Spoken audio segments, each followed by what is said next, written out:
Halo mahasiswa program studi pariwisata Bahari dan mahasiswa yang mengikuti program Kampus Merdeka. Di sini saya Atika Nurhayati akan sharing terkait informasi di mata kuliah Sosiologi Masyarakat Pesisir dengan mengambil tema strategi masyarakat perspektif sosial ekonomi. Jika kita berbicara mengenai stratifikasi masyarakat di wilayah pesisir, tentunya itu tidak jauh berbeda dengan masyarakat yang berada di perkotaan maupun masyarakat yang berada di desa. Sosial stratifikasi ini tentu merupakan salah satu bagian dalam kehidupan sehari-hari yang berada di masyarakat, baik itu berdasarkan tingkat pendidikan, tingkat pendapatan, begitu ya, ataupun misalnya fasilitas-fasilitas kesehatan dan sebagainya. Tentu stratifikasi ini kalau kita lihat di kehidupan sehari-hari ada kelas menengah, kelas atas begitu ya, atau kelas bawah begitu ya. Nah, kalau kita bicara lagi mengenai stratifikasi, tentu di sini berasal dari kata stratum, artinya jamak yang berarti lapisan ya yang berada di masyarakat. Nah, ini ada beberapa pendapat terkait dengan stratifikasi masyarakat yang kita bisa lihat di sini menurut Sorokin bahwa stratifikasi sosial ini adalah salah satu pembeda atau ciri di dalam suatu penduduk atau dalam suatu masyarakat berdasarkan kelas atau berdasarkan kasta misalnya. Kemudian juga di sini ada opini yang disampaikan oleh Max Weber begitu ya, terkait dengan stratifikasi sosial. Ini adalah penggolongan orang-orang yang termasuk dalam suatu sistem lapisan sosial begitu ya, bisa dilihat dari aspek kekuasaan atau misalnya privilege ataupun misalnya prestise. Dan saya sendiri di sini juga berpendapat bahwa stratifikasi ini merupakan status yang berlaku dalam suatu masyarakat yang bersifat tidak bisa bersifat statis tetapi bersifat dinamis begitu ya, stratifikasi yang ada di masyarakat tersebut. Nah, begini adalah salah satu flowchart kalau kita lihat stratifikasi sosial. Itu tentu ada yang bersifat terbuka maupun bersifat tertutup. Kemudian dilihat dari aspek pembentuknya, ada yang berdasarkan kekayaan, kemudian juga kekuasaan, ataupun misalnya keturunan, ataupun berdasarkan level tingkat pendidikan.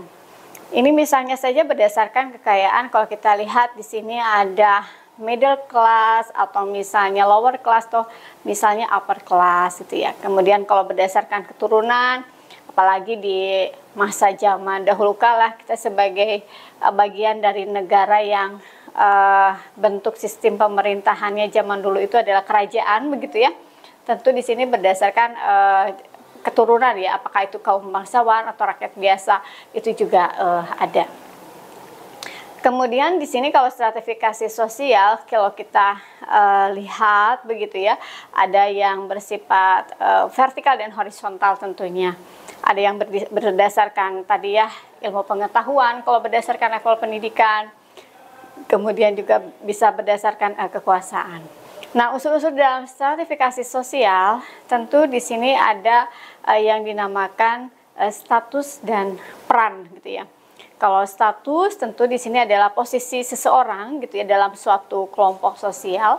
Sedangkan kalau perannya itu sendiri adalah behavior atau perilaku ya, perilaku yang sesungguhnya dari orang tersebut melakukan peranan sebagai apa? Apakah itu di kehidupan bermasyarakat atau misalnya di kehidupan di dalam suatu keluarga.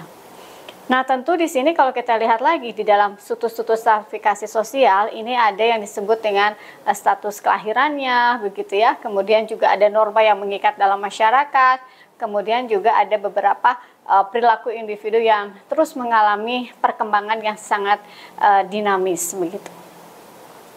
Nah, ini ada sifat-sifat pelapisan yang ada di dalam masyarakat. Ketika kita bicara mengenai stratifikasi yang bersifat tertutup, ya tentu ini berdasarkan kasta ya. Kalau misalnya di Indonesia, tentunya di beberapa daerah itu ada yang menggunakan kasta itu disematkan di dalam nama seseorang gitu ya.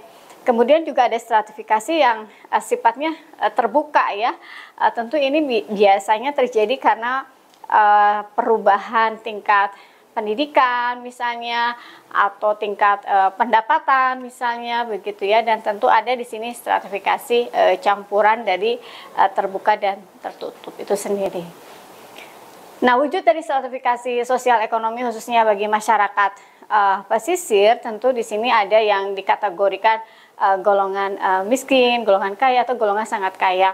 Nah, biasanya dilihat dari aspek penggunaan input produksi misalnya begitu ya, atau misalnya kepemilikan dari input produksi misalnya ya. Apalagi kalau masyarakat pesisir ini yang sebagian besar mata pencahariannya itu dari hasil sumber daya perikanan tangkap. Sedangkan untuk aspek pariwisatanya itu merupakan diversifikasi usaha yang dilakukan oleh masyarakat pesisir. Nah, misalnya ini ada wujud stratifikasi atau kriteria sosial yang terjadi di Indonesia misalnya gitu ya. Ini ada beberapa kasta khususnya di Bali begitu ya. Ini juga terjadi di masyarakat lainnya yang ada di Indonesia. Khususnya di Bali, di sini ada kasta Brahmana, Ksatria gitu ya, dan sebagainya, itu memiliki peran tersendiri di dalam masyarakat. Nah, kemudian wujud stratifikasi pada zaman sekarang begitu ya, atau pada saat yang kita lalui ini, tentu dilihat dari aspek biasanya profesi ya, dilihat dari aspek profesi. Jadi ada yang disebut dengan tenaga kerja buruh gitu ya, ataupun misalnya tenaga kerja yang memiliki tingkat profesi yang awal, atau misalnya sudah profesional begitu ya. Itu ada stratifikasi yang terjadi di masyarakat industri berdasarkan kriteria profesinya. Nah, karena sebagian besar masyarakat pesisir itu tidak terlepas juga ya dari aspek bagaimana memanfaatkan sumber daya alam yang ada, ya salah satunya sebagai pembudidaya ikan misalnya ya. Ini dilihat dari kapasitas mereka memiliki lahan untuk tambak misalnya begitu ya. Kemudian juga misalnya dilihat dari aspek penggunaan input produksi dan penggunaan tenaga kerja atau buruh yang digunakan. Nah, misalnya saja struktur masyarakat pembudidaya ikan untuk di wisata atau di kawasan pesisir, ketika dia memiliki tambak, itu bisa sudah masuk ke dalam lapisan yang tingkatnya lebih tinggi ya dibandingkan dengan yang pengguna atau penyewa misalnya seperti itu. Kemudian juga bagaimana nih pengaruh stratifikasi sosial terhadap kehidupan masyarakat di wilayah pesisir, misalnya dilihat dari aspek pendidikan, kemudian juga aspek kekayaan, keturunan, kemudian luas kepemilikan lahan ketika misalnya menggunakan lahan begitu ya. Kemudian faktor ekonomi juga tentu di sini didasarkan kepada beberapa hal begitu ya, seperti tadi kepemilikan input produksi ya, bukan hanya memiliki tanah saja, tapi juga tentu di sini adalah proses produksinya, seperti misalnya modal yang digunakan, kemudian juga skill atau kemampuan yang dimiliki oleh seseorang ketika mengelola faktor-faktor produksi tersebut ya. Kemudian pola hubungan kerjanya, tentu di sini ada yang bersifat pattern klien begitu ya, atau misalnya di sini ada yang disebut dengan kemitraan. Kalau pada saat ini itu pun terjadi di masyarakat pesisir, bukan hanya sebagai pembudidaya ikan tapi juga di kawasan wisata ya, wisata bahari khususnya.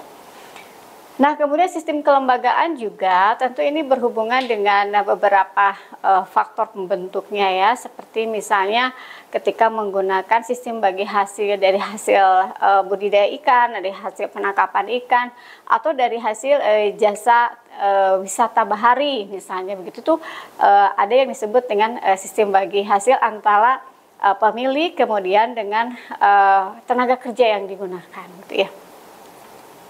Kemudian kalau kita lihat lagi dari aspek yang lainnya, tentu di sini kita bisa melihat juga dari sisi inland-nya ya, di daratannya. Seperti misalnya kalau di daratan itu misalnya petani begitu ya, itu juga akan melakukan sama sistem bagi hasil ya.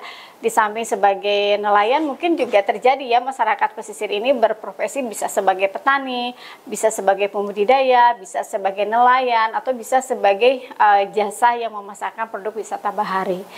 Nah, itu mungkin pertemuan di sesi ini, nanti kita lanjutkan di sesi yang akan datang begitu ya, terkait dengan materi yang berbeda juga.